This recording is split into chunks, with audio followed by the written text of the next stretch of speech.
Movie ബ്രാൻഡിലേക്ക് സ്വാഗതം. തന്റെ അഭിനയ മികവ് കൊണ്ട് പ്രേക്ഷകരുടെ മനസ്സിൽ ഇടം നേടിയ താരമാണ് ഫഹദ് ഫാസിൽ. തുടക്കം പിഴച്ചുവെങ്കിലും രണ്ടാം വരവിൽ മലയാള സിനിമയിൽ മാത്രമല്ല മറ്റു ഭാഷകളിലും തന്റെ കഴിവ് തെളിയിക്കാൻ അദ്ദേഹത്തിന് സാധിച്ചു.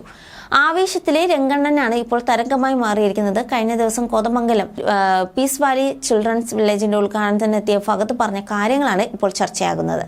വേദിയിൽ സംസാരിക്കുന്നതിനിടയിലാണ് അദ്ദേഹം തന്റെ രോഗാവസ്ഥയെക്കുറിച്ച് പറഞ്ഞത്. ഡയലോഗുകൾ സംസാരിക്കാൻ മാത്രമേ തനിക്ക് അറിയൂ, ഒരു വേദിയിൽ വന്ന് എന്താണ് പറയേണ്ടത് എന്ന പക്വതയോ ബോധമോ തനിക്കില്ല എന്നും ഭാര്യയും ഉമ്മയും ഇടയ്ക്കിടെ പറയാറുണ്ടെന്നും അങ്ങനെ പറയുന്നത് കൊണ്ട് ബേസിക്സിൽ നിന്ന് തുടങ്ങാമെന്നുമാണ് ഫഹദ് പറയുന്നത്. ഞാൻ ഇവിടെ വന്നപ്പോൾ സാബൻ ഉമ്മറുമായി സംസാരിക്കുകയായിരുന്നു. ADHD എന്ന രോഗാവസ്ഥയുണ്ട്. പല രീതിയിലുള്ള കണ്ടീഷൻസ് ആണ് നമ്മൾ ഡിസ്കസ് ചെയ്തത്. അതിൽ എൻ്റെ രോഗത്തെക്കുറിച്ച് കൂടി സംസാരിച്ചു. അത് മാറ്റാൻ ആകുമോ എന്നാണ് ഞാൻ ചോദിച്ചതെന്നും എന്നാൽ ചെറുപ്പത്തിൽ അത് കണ്ടെത്തിയാൽ മാറ്റാനാകുമെന്നും അദ്ദേഹം മറുപടി പറഞ്ഞെന്നും ഫഹദ് പറഞ്ഞു. എന്നാൽ 41-ാം വയസ്സിലാണ് കണ്ടുപിടിക്കുന്നത്. ഇനി മാറ്റാനാകുമോ എന്ന് താൻ ചോദിച്ചുവെന്നും ഫഹദ് പറയുന്നു. എനിക്ക് ആ രോഗാവസ്ഥയാണ്. വലിയ രീതിയിൽ അല്ലെങ്കിലും ചെറിയ രീതിയിൽ അതെനിക്കുണ്ട്. അദ്ദേഹം പറഞ്ഞു.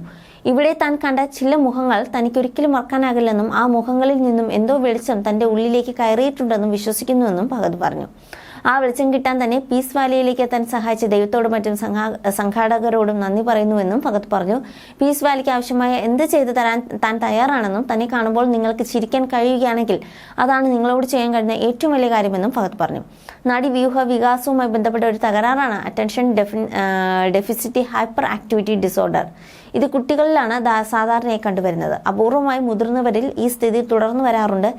ADHD കുട്ടികളെ പഠനത്തെ അടക്കം ബാധിക്കുന്നതാണ്. ഒരു കാര്യത്തിലും ശ്രദ്ധ കേന്ദ്രീകരിക്കാൻ കഴിയാതിരിക്കുക, വളരെ വേഗം അസ്വസ്ഥനാകുക, പുതിയ കാര്യങ്ങൾ പഠിക്കുന്നതിനോ ചെയ്തുകൊണ്ടിരിക്കുന്ന കാര്യങ്ങൾ പൂർത്തിയാക്കുന്നതിനോ കഴിയാതെ വരിക, വളരെ പെട്ടെന്ന് ബോറടിക്കുക, ഒരു കാര്യത്തിനും ക്ഷമയില്ലാത്ത അവസ്ഥ, അടങ്ങിയിരിക്കാത്ത പ്രകൃതം, ശാന്തമായിരുന്ന് ജോലി ചെയ്യാൻ കഴിയാതെ വരിക, അലസത, വിഷാദം എന്നിവയെല്ലാം ഇതിന്റെ ലക്ഷണങ്ങളാണ്.